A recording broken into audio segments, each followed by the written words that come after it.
আমি একটা ছোট্ট উদাহরণ দিয়ে বলি।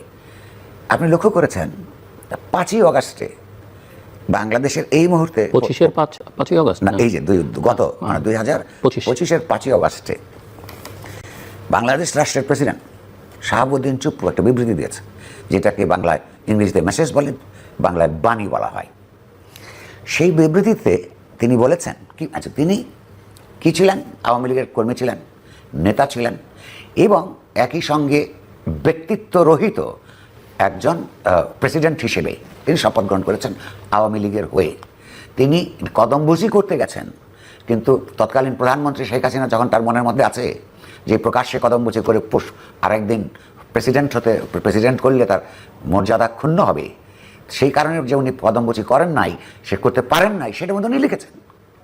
তাহলে উনি একজন আওয়ামী লীগের হার্ডকোর সদস্য। এখন তিনি বিবৃতি দিচ্ছেন, লোক আমি 2-1 লাইন পড়ে শোনাচ্ছি। বৈষম্যমূলক রাষ্ট্র ব্যবস্থা ও ফ্যাসিবাদী অপশাসনের বিরুদ্ধে ছাত্র শ্রমিক জনতার সম্মিলিত প্রতিরোধ গড়ে তুলে 2024 সালের আজকের এই দিনে চূড়ান্ত বিজয় অর্জন করে এবং মুক্তিকামী ছাত্র জনতাকে তিনি আন্তরিক শুভেচ্ছা এবং অভিনন্দন জানিয়েছেন। সঙ্গে বলেছেন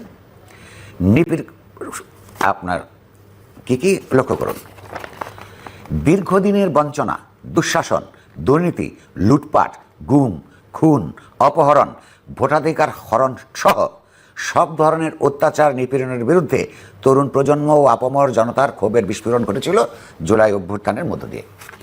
এখানে তিনি যা লিখেছেন এই কথাগুলো সত্য, কিন্তু উনি কি এগুলো বিশ্বাস করেন?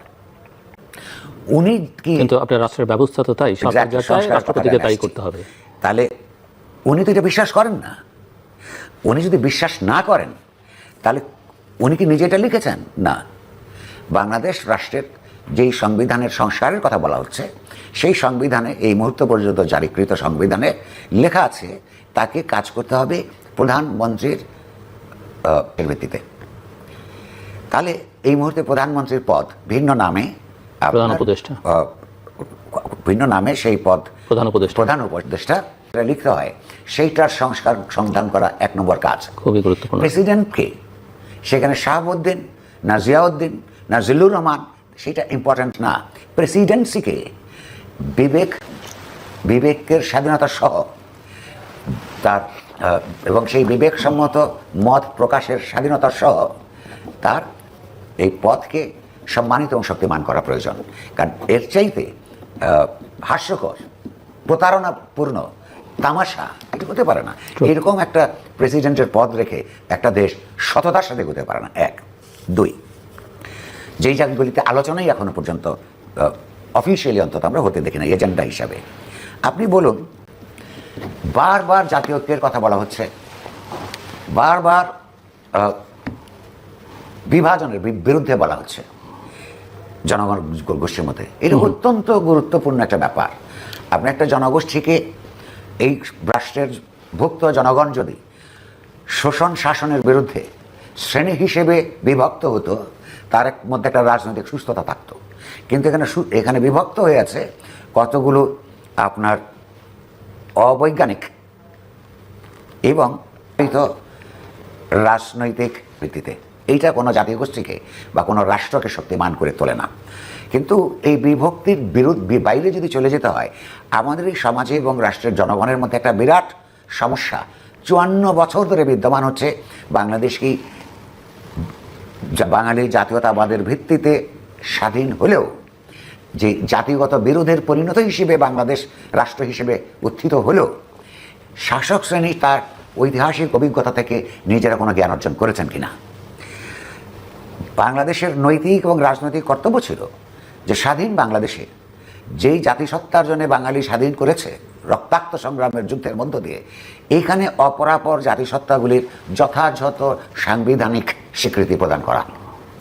কিন্তু এই বাঙালি জনগোষ্ঠী বাঙালি জাতীয়তাবাদ হিসেবে, পরবর্তীকালে বিএনপির বাংলাদেশি জাতীয়তাবাদ হিসেবে, এরশাদেরও বাংলাদেশি জাতীয়তাবাদ হিসেবে বাস্তবে আমরা লক্ষ্য করেছি যে অপরাপর জাতিগোষ্ঠীগুলির যথাযথ সাংবিধানিক, রাজনৈতিক এবং আপনার কি বলে যে আইনগত স্বীকৃতি তারা দেয়নি।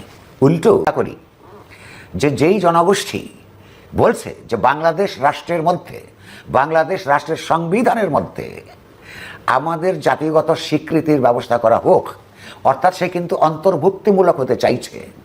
সেইটা না করে আমরা, আপনি, আমি যদি, বা বাংলাদেশে প্রতিষ্ঠিত বড় রাজনৈতিক দলগুলো যদি সেইটা না করে তাদেরকে বিচ্ছিন্নতাবাদের অপরাধে তাদেরকে শাস্তির ব্যবস্থার মধ্যে করা হয় এবং আস অ্যান্ড দেম, আমরা এবং তারার রাজনীতি চর্চা জারি থাকে, তাহলে কোনো অবস্থাতেই এটা একটা অন্তর্ভুক্তিমূলক রাষ্ট্র হিসেবে বিকশিত হবে না, এই সমস্যার সমাধান হবে না।